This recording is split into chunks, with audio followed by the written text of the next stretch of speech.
ஸ்வச்சக்ரசங்கம் கடிவரதஹஸ்தம் ஸ்வர்ணாம்பரம் ரத்னகிரீடகுண்டலம் சுவர்ணசூத்ரோத்பலமால்யபூஷணம் நமாம்யகம் வெங்கடாச்சலநாயகம். கோவிந்தநாம சங்கீர்த்தனம். கோவிந்தா கோவிந்தா. பெருமாள் சன்னதியில் நித்தியோத்சவத்தின் அடிப்படையில் எம்பெருமானுக்கு ஒரு வருஷம் முழுக்க முக்கியமான உற்சவங்கள்லாம் இருக்கே, அதெல்லாம் நித்தியோத்சவம்னு பேர்.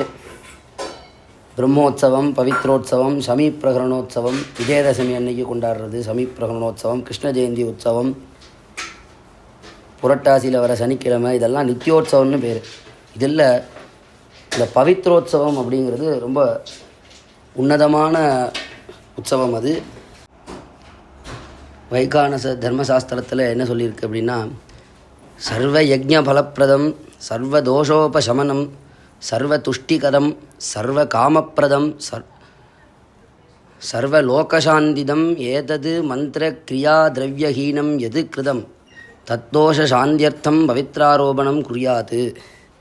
சர்வ யஜ்ஞ பலப்பிரதம், இந்த சோமயாகம் அப்படின்னு சொல்லக்கூடிய பெரிய பெரிய யஜ்யங்கள்லாம் இருக்கே, அந்த யஜ்ஞத்தை பண்ணால் என்ன பலனோ அந்த பலன் இந்த பவித்ரோத்சவத்தை செய்கிறதுனால, இந்த பவித்ரோத்சவத்தில் இருக்கக்கூடிய ஹோமங்கள் சிரவணம் பண்ணுறதுனாலையும் பார்க்குறதுனாலையும் சர்வ யஜ்ஞ பலப்பிரதம், எல்லா யஜ்ஞமும் பண்ண பலன் என்னவோ அந்த பலன் இதில் கிடைக்கும். சர்வ தோஷோபசமனம், எப்பேற்பட்ட தோஷம், பஞ்சமகா தோஷங்கள்லாம் சொல்கிறா இல்லையா, அந்த மாதிரி எப்பேற்பட்ட தோஷமாக இருந்தாலும் இந்த கவனப்பிரசாதத்தை ஸ்வீகாரம் பண்ணாலே அந்த தோஷமானது நிவர்த்தி ஆகிறது. சர்வ துஷ்டிகரம், சர்வ காமப்பிரதம், சுலபமாக கிடைக்கக்கூடியது. சர்வ காமப்பிரதம், சர்வ காமப்பிரதம்னா நம்ம காமியார்த்தமாக என்னெல்லாம் பிரார்த்தனை வச்சுருக்கோமோ இப்போ இருக்கிற கலியுகத்தில் அந்த பிரார்த்தனை முதற்கொண்டு நிறைவேற்றவும்.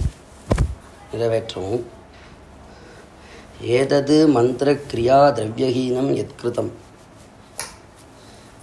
மந்திரத்தில் ஸ்வரலோபம், அக்ஷரலோபம், இதெல்லாம் சாதாரணமாக ஒரு விஷ்ணு சாஸ்திரநாமம் சொன்னாலே விஷ்ணு சாஸ்திரநாமத்தினுடைய பூர்த்தியில் எது அக்ஷரபத பிரஷ்டம் மாத்திராஹீனந்து எத்பவேது தத் சர்வம் க்ஷம்யதாம் தேவன்னு பெருமாளை பிரார்த்தனை பண்ணுறோம். க்ஷமஸ்வ புருஷோத்தமா, எது அக்ஷரபத பிரஷ்டம் மாத்திராஹீனந்து எத்பவேது, மாத்திரையை விட்டுட்டேனோ, அக்ஷர பதத்தெல்லாம் உடைச்சி தப்பாக சொல்லிட்டேனோ, அதாவது பிரித்து சரியான அர்த்தம் சொல்லாமல் தப்பாக பிரித்து சொல்லிட்டாலோ, இதெல்லாம் க்ஷம்யதான் தேவன்னு சொல்லி எந்த ஸ்தோத்திரம் சொன்னாலும் கடைசியாக பலஸ்ருதி எல்லாம் சொன்ன பிறகு இந்த க்ஷமாபணத்தை சொல்கிறோம். அது மாதிரி சின்ன சகஸ்ரநாமத்துக்கே க்ஷமாபண ஸ்தோத்திரம் சரி அப்படின்னா, பெரிய பூஜைகள்லாம் நடக்கும் போது மந்திர லோபமோ இல்லை திரவிய லோபமோ ஏதாவது ஏற்பட்டுடுத்துன்னா இதெல்லாம் அஜானதமாக தான், ஞானதமாக ஏற்படாது. தெரியாமல் ஏற்பட்டால் அது அந்த தோஷத்தை இந்த பவித்ராரோபணம் பண்ணுறது, பவித்ராரோபணம்னா பவித்திர மாலையை சாத்துறது தான், அதுதான் பவித்ரோத்சவம். அப்படி பண்ணுறதுனால இந்த தோஷமும் நிவர்த்தி ஆகிறது. பவித்ராரோபணஹீனா யா பூஜா சா நிஷ்பலா பவதி ராஜராஷ்டிரம் வினஷ்யதி. இந்த பவித்ராரோபணம் பண்ணலைன்னா யா பூஜா சா நிஷ்பலா பவதி, ஒரு வருஷ காலம் ஒரு சம்வத்சரத்துக்கு உண்டான தோஷத்தை நிவர்த்தி பண்ணுறது இது. அப்படி பண்ணலைன்னா யா பூஜா சா நிஷ்பலா பவதி, அது பலன் இல்லாமல் போகும். ராஜராஷ்டிரம் வினஷ்யதி, அதாவது ராஜ்யத்தில் நஷ்டமானது நடக்கும். தஸ்மாத் எத்தனேன பவித்திரம் ஆரோபியத், அதனால தான் பவித்ராரோபண உற்சவம், இந்த பவித்ரோத்சவங்கிறது பண்ணணும் அப்படிங்கிறது இந்த ஆகம விதி. ஆஷாட ஸ்ராவண புரோஷ்டபதேஷு மாசேஷு சாந்திரேஷு சௌரேஷு வா கேச்சித் ததந்தி. அதாவது ஆஷாட மாதம், ஆடி ஆவணி புரட்டாசி மாதத்தில் சாந்திரமானமாவோ சௌரமானவோ எப்படி இருக்கோ அப்படி பண்ணலாம். சுக்லத்வாதசியாம் விஷ்ணு பஞ்சதினேஷுவா கேச்சிதா ரக்ஷதே. சுக்லத்வாதசி, சுக்லபக்ஷத்தில் வர துவாதசி திதியில் இல்லைன்னா விஷ்ணு பஞ்சதினத்தில் பண்ணணும். விஷ்ணு பஞ்சதினம்னா